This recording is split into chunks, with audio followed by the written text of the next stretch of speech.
मुख्यमंत्री स्वप्न पाहणारे लोक घरी गेलेले आहेत. मुख्यमंत्री आमचा होईल या पक्षाच्या काँग्रेस पक्षाची किती दुरावस्था झाली सांगण्याचं कारण नाही. त्यामुळे मला वाटतं हे काही सत्तेशिवाय जगू शकत नाही.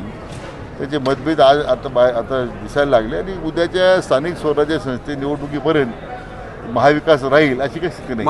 उद्धव ठाकरे फूट पडलेली आहे. म्हणजे जेव्हा संजय राऊत म्हणतायत की स्वबळावर आम्ही लढवणार उद्धव बाळासाहेब स्थानिक स्वराज्य घोषणा केली मुंबईपासून तर नागपूरपर्यंत. असं आहे की त्यांनी काय करावं, कारण शेवटी असं आहे विधानसभेला जनतेने या तिन्ही पक्षाला नाकारलेलं आहे.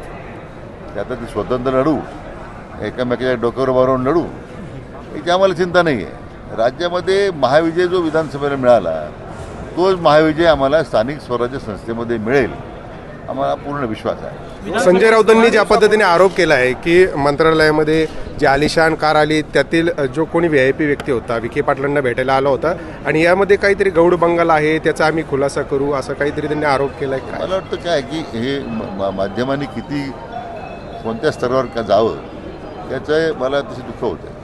वास्तविक आमच्या पाटबंध जलसंपदा विभागाचे सादरीकरण सह्याद्रीवर सुरू होतं. मी जेव्हा ती बातमी आधी पाहिली उलट आम्ही आता पत्र दिलं आहे मुख्य सुरक्षा अधिकाऱ्यांना याची चौकशी झाली पाहिजे ना.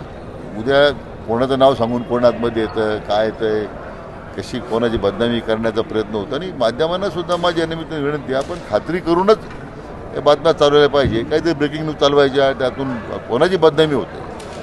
संजय राऊतांना काय ते काही शेवटी मी म्हटल्याप्रमाणे त्यांना फक्त मुद्दा पाहिजे असतो. स्वतःचं अस्तित्व गमावलेली लोक आहेत ती कोणत्या ना कोणत्या मुद्द्यातून लोकांसमोर येण्याचा त्यांचा तो प्रयत्न असतो.